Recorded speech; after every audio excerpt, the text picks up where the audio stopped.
First up this morning, terrified Melbourne passengers on board an Etihad Airways flight to Abu Dhabi have been evacuated from the aircraft after two of its wheels exploded on the tarmac. We cross live now to Tegan Dolling, who's at Tullamarine. Tegan, morning to you. Now, we understand there were hundreds on board this flight. Yeah, good morning, Mon. 289 passengers were on EY461 on their way to Abu Dhabi from Melbourne. It was just after 6 o'clock when the plane went to take off. What's happened is they've had to slam on the emergency brakes and what Etihad Airlines is calling a rejected takeoff. They have released a statement saying that they've decided to reject the takeoff last night for technical reasons, and emergency services attended as a precaution, and that's all the aviation firefighters that we can see surrounding that aircraft did when it did finally come to a stop. What we understand from witnesses who actually saw this happen, a lot of people sit around and watch the planes take off, they believe that they saw two of the wheels actually explode, that the landing gear looks like that caught on fire. This is all now part of a big investigation. They've obviously had to bring the plane back in, Mon. However, because of the damage to the wheels, they can't actually get it off the runway. So there's currently only one runway working here at Melbourne Airport at the moment. That shouldn't cause too many issues this morning, though. And we are chasing up with Etihad whether the passengers have been able to make it off to Abu Dhabi. But as you said, absolutely terrifying for all of those on board. Yes, it absolutely would have been. All right, thanks very much, Tegan. Thank goodness everyone's okay. Here's Michael. Thanks, Mon. There's fresh hope this morning for a major safety overhaul to save lives on Queensland's notorious Bruce Highway. Let's go live to Georgia Costi in Brisbane. Georgia, good morning to you. The Bruce is about to get a multi-billion-dollar facelift. Yes, Michael, it's a staggering figure. $7.2 billion is going to be spent upgrading Queensland's deadliest stretch of road, the Bruce Highway. This is going to be funded by the Albanese government. For decades, there have just been so many calls for the safety of this road to be improved.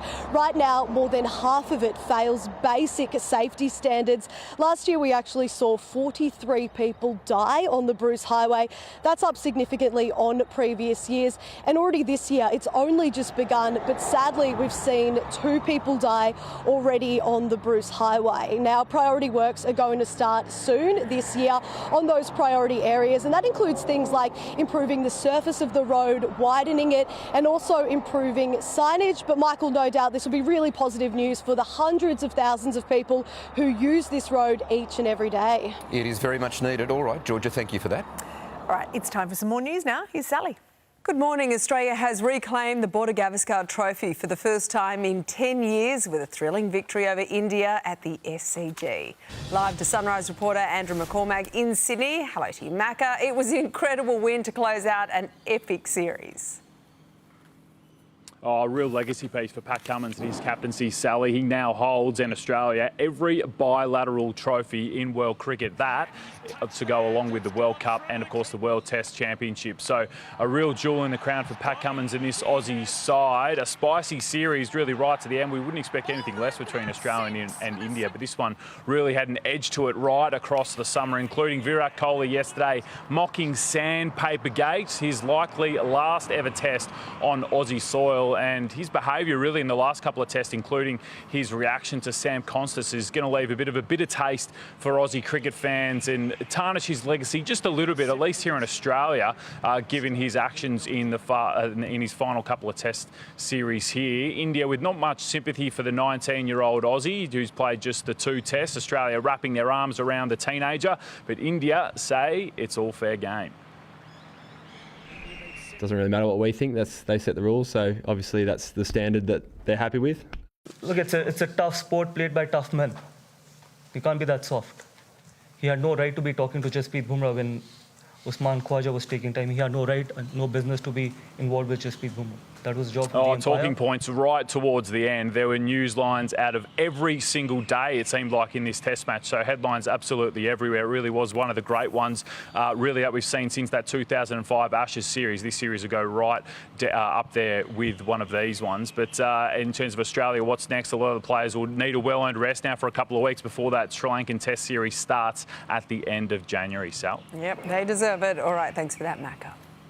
To other news now, and a man has been arrested after leading police on a pursuit across Sydney's west last night. It's alleged the 47-year-old didn't stop for a random breath test when the chase was launched. The driver allegedly rammed a police car before crashing into multiple parked vehicles before he was arrested at the scene.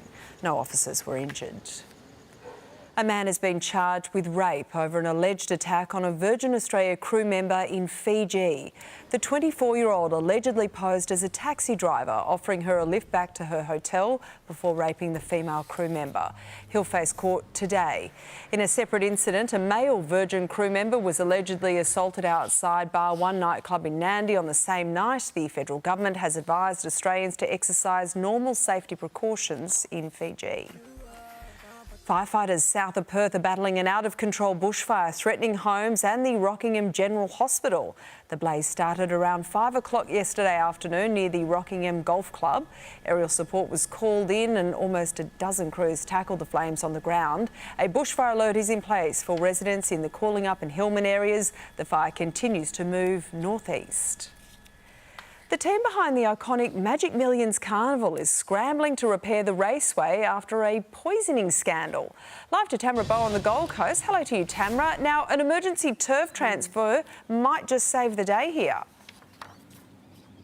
Yeah, fingers crossed, Sal. The next couple of days should have been all about focusing, putting on those finishing touches on the event. But instead now organisers are moving heaven and earth just to try and save it after a poisoned patch of pivotal piece of the turf here at the Gold Coast Turf Club was found to have been poisoned late last week. That has led to organisers scrambling to try to not relocate the event this coming Saturday. Instead, they've flown in a team of turf experts, the same ones that saved Melbourne Cup Day when a protester decided to spray oil on the track at Flemington. They'll essentially also bring in heavy machinery to do a drop-in cricket pitch where they relocate some unaffected turf and swap it out with that poisoned patch. They'll then run a horse over it on Thursday and have to make the executive call as to whether or not they can keep the event here or relocate it away from the Gold Coast. As for the culprits and how this has happened, well, the team here at the Turf Club said their main focus is trying to keep their head above water for now, but detectives have already been. They've taken expert testing of the turf to try and determine what type of poison was used, and they're also now going through CCTV to try and find the culprits. Sal? All right, thank you very much. Tamra Bow there. Police are today investigating a ferocious blaze that destroyed 2 homes in Queensland's north. Emergency crews were called to the Ramsay Street duplex in Townsville after a fire broke out in one half of the duplex before quickly spreading out of control. Neighbours tried to hose down nearby properties as firefighters tackled the flames head-on. Police have now set up a crime scene. All residents self-evacuated and nobody was injured. There's a dire prediction this morning on the cost of living crisis gripping Australian families. Let's go live to Bethan Yeoman in Canberra. Bethan, new analysis shows we might not see significant relief until 2030. That's right, Sally. Not for another 5 years, and even that could be optimistic. The data comes from a fresh analysis of the government's mid-year economic forecast, which the coalition is accusing Labor of deliberately burying in the week before Christmas.